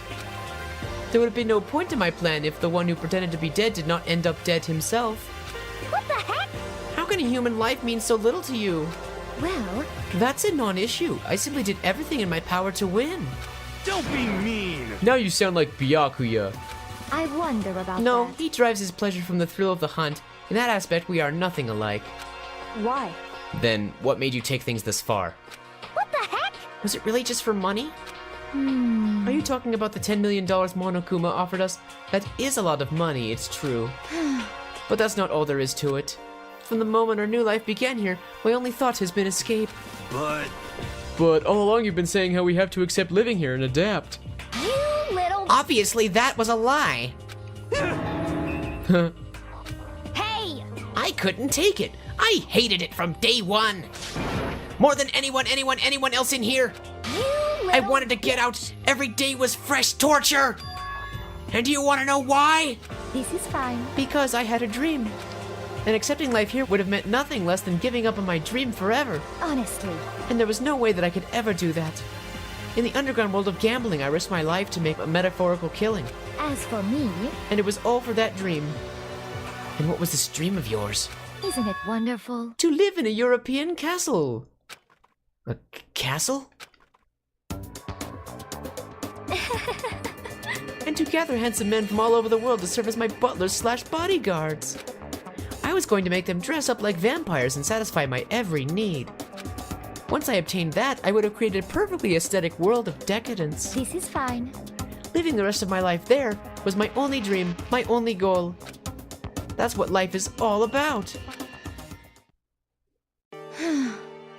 Combined with my own winnings, Monokuma's $10 million would have made that dream a reality. I got right to the edge, but There is nothing to be done. unfortunately my dream has been scattered to the wind. Still, I don't have any regrets. I pursued my dream till the very end, so why would I? Just the worst. You sound so passionate, but you were really able to kill your own friends for it? Oh, Are you asking me to feel guilty? That's a pointless endeavor. I think nothing of sacrificing others for my own ends. I feel nothing. do you understand? That's all there is to me. That's what makes me complete. Isn't it terrifying how different our values are? There's simply no room for understanding. What is this? That's what we should be saying, and plus, how can you be so calm? Don't you realize you're about to die? Why aren't you scared? My ability to lie is unrivaled, and I take pride in that. It's not just other people. I can even fool my own emotions. The conscious deceives the unconscious. And that's why you're not scared? Yes. That's indeed. right. I don't fear death. Kill me however you like. But, you know, if I could be reincarnated, if I had a choice, then Isn't it wonderful? I think I would like to come back as Marie Antoinette. hey, You just get executed again. Celeste smiled then, and when she did, it looked to me like a poor effort to force it. She claimed she could fool her own feelings, but that statement itself must have been her final lie. And that weak, fake smile is what betrayed her. Thrills, chills, kills! Thrills, chills, kills! You all done? Okay then, let's get rolling! The blackened disturb the peace and must pay the price. Now then, I've prepared a very special punishment. For her, the ultimate gambler. Let's give it everything we've got. It's punishment time! I guess I'll let Kyoko hold on to this. What? This is... Will it really give you the hope you're looking for? I can't say I ever saw it that way. Which is why... Actually, it's not important. Well then, take care, everyone. Perhaps we'll meet again, in another life. Another life, don't be ridiculous.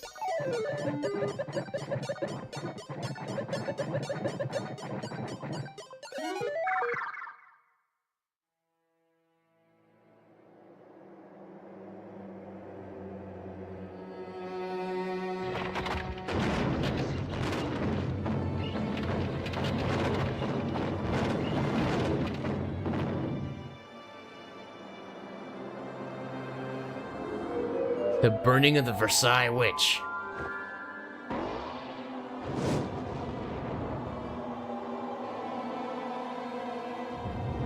I don't know if I pronounced that right or not, but I tried.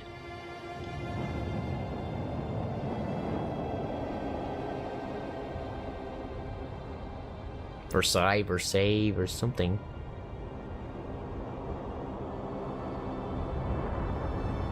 Look at all the fake fire. Except it's actually real. I guess it's just the art style. It looks so fake, though.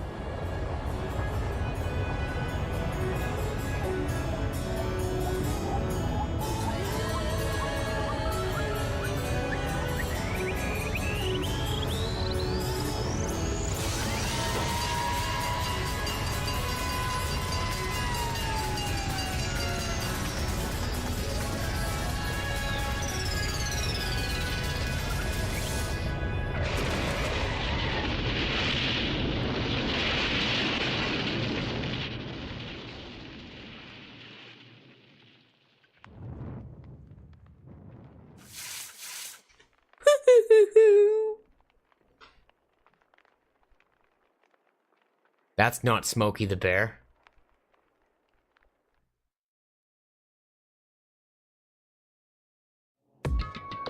It's over. Third execution is over. Celeste's death is over.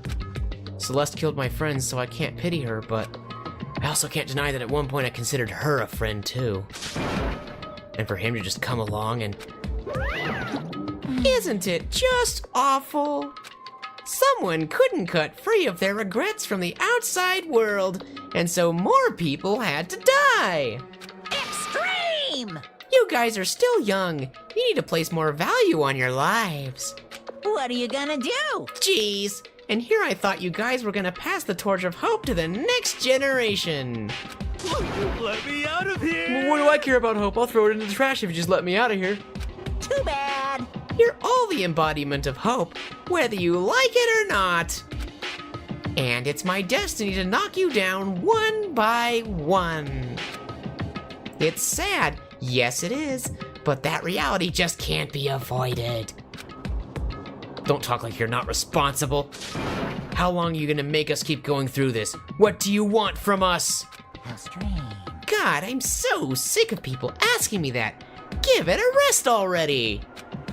So anyway, Kyoko, did I see you get some kind of key-type object from Celeste? Hey! So, what's the deal with that? Wah? Huh? What's the matter? So then, I'll answer your question if you answer mine. you... What did you do? What did you do to me? Ooh. What? Hey, Answer me. What did you do to my body? Ooh. How exciting. Oh man, oh geez, what do you mean, like, what did I do? I have no idea. I don't know anything about it. What was that just now? Mastermind did something to Kyoko's body? What does that mean? Hello. Okay, things are getting kinda awkward. I think it's about time I got out of here. Well, Meanwhile, you guys can go on enjoying your school life. If you get lonely, give me a shout. Not that I'll do anything about it, of course. see ya later. See ya. Monokuma disappeared, leaving us all depressed and in despair. Although it wasn't all despair. There was one small hope. Hey, Kyoko, Monokuma already mentioned it, but what's that key that Celeste gave you? so... Most likely, it's the key to one of the dressing room lockers. Huh? What? Then that means... Celeste probably hid it in there. Hey, I suppose sometimes it's easier to miss what's right beneath your nose. Well then, we'd better go check. Indeed. Good idea. We left the courtroom and rushed to the dressing room. As we approached the dressing room, Kyoko looked back at us and said, Hey, I'm going to go on alone from here. Everyone else head to the dining hall. I'll check in with you later. What? Why exactly are you going alone? so... Do you even have to ask? As she spoke, she glanced quickly at the surveillance camera. Come on. That's not what I mean. Why you? There's still the risk of a spy, you know.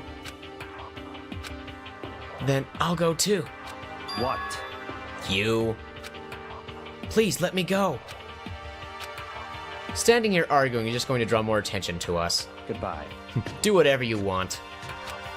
Thank you, Byakuya. Well then. Then it's up to you now. Yo! I'm gonna go to the dining hall, okay? Huh? So Makoto and Kyoko are just gonna go together? Does this mean what I think it means? Okay. Good luck, Makoto. Girls like her are total pushovers when you show a little backbone. I tried to forget what Hina said. Everyone headed to the dining hall, leaving me and Kyoko there alone. Shall we go? Well, shall we? Yeah. Let's go. So then, We need to get into that locker. Kyoko took the key Celeste had given her and unlocked the locker. And as the locker swung open, we saw... You're really cool. Good morning! It's been a while, hasn't it? It's safe, thank goodness. I'd never heard Kyoko sound so relieved. It was like she was speaking from the bottom of her heart. I did just what Celeste asked. I didn't say a word. I stayed quiet the entire time. So, Oh, and I think I might be able to open the last set of files soon. Maybe as early as tomorrow. I'm doing my best, so please wait just a while longer. So now we can officially say the case is closed. As far as this incident is concerned, sure, but can we take a second? Since we have this opportunity, I want you to be honest with me. Kyoko, please tell me, what are you trying to do all on your own here at the school? you. Is that why you wanted to come here with me? However, Regardless, that's not something you need to know right now. I don't need to know? That just makes me even more worried. what? Worried? Like, what happened during the investigation this time? You disappeared and we didn't see you again. Without warning, without explanation. When you do that, Indeed. it's only natural that they think I'm the mastermind spy, right? And you too? No! I believe in you. What? You believe in me? Isn't it obvious people believe in their friends, right? That's why I want you to tell me. And I want you to believe in me too. Because we're friends. I understand. It's true. Then maybe I can believe in you. Just a little bit more. Then, That's fine. fine, I'll tell you. I'll tell you why I've been disappearing and where I've been going. You see, what I heard from Kyoko then was, well, frankly, it kind of blew my mind. Right after I told Kyoko I believe in her, she told me a story that was, well, almost unbelievable. I decided I had to confirm what she told me with my own two eyes, so I waited for nighttime to come, and when it did, I went into action. Correct. The boys' bathroom on the second floor doesn't have a surveillance camera or monitor in it. And in the storage closet there, way in the back, she said it was way in the back of the boys' bathroom storage closet. But could Kyoko really be right about this? Oh. Into the bathroom. It's time for adventures in the bathroom. Is there actually a storage closet back here? I think I've investigated this before, but it never did anything for me until now. It's just a normal storage closet as far as I can tell.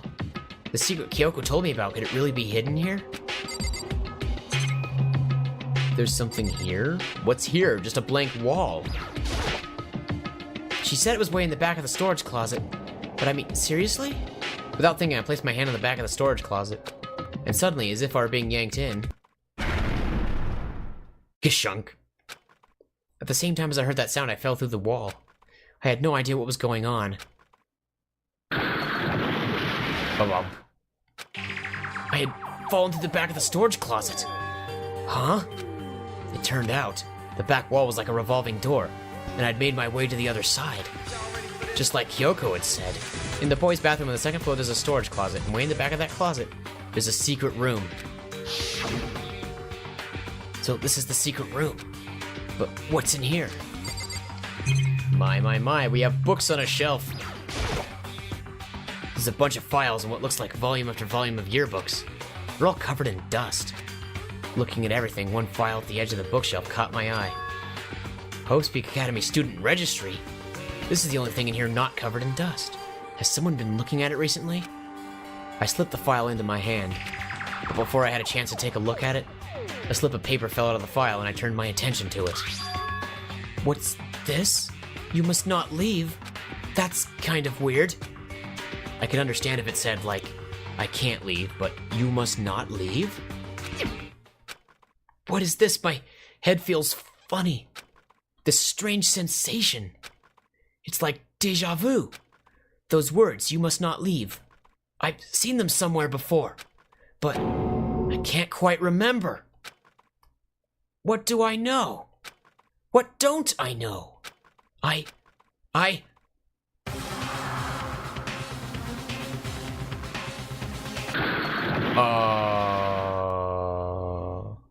strange sound rang out through my head. It felt like I was shaking my brain back and forth. And then, darkness. I don't understand what's happening. I don't know what started it. It's all over. And with that, I opened my eyes. I didn't know how long it had been. Ugh! Ow! Apparently something hit me and I lost consciousness. That's all I understood. The dull throbbing pain in my head proved that much at least.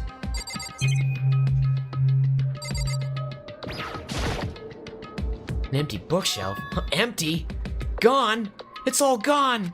The yearbooks, the student registry, and even the note that had fallen on the floor. It's all gone? What does this mean? My brain refused to do any more work. The insistent pain in my head began to spread across the rest of my body. For now, I should go back to my room, get some rest. My body was heavy with pain, my mind heavy with thought. I dragged myself back toward my room.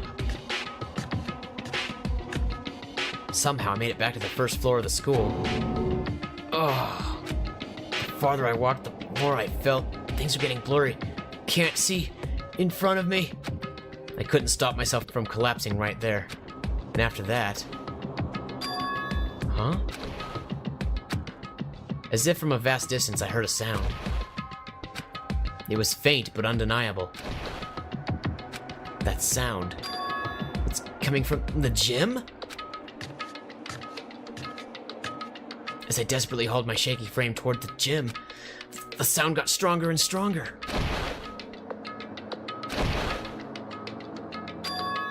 What's going on? It can't be nothing. Here in the gym?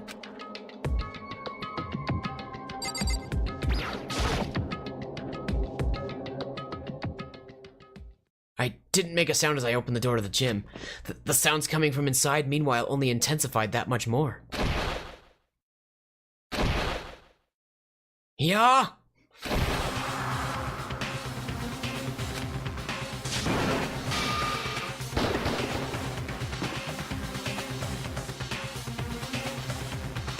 Before me there raged a battle beyond anything humanly possible.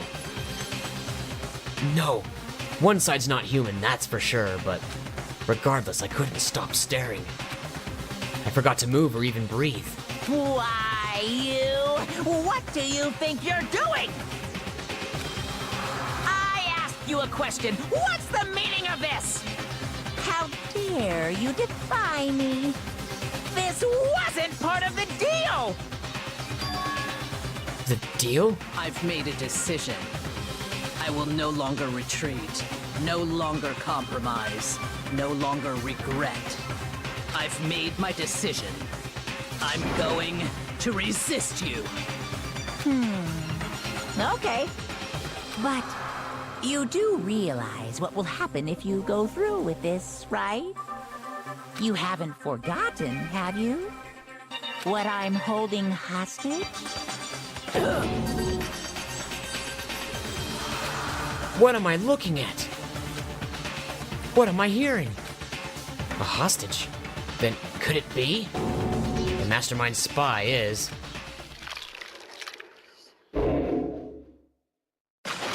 Stand tall, galactic hero. 7 students remain. To be continued. You received the Super Robo Justice present.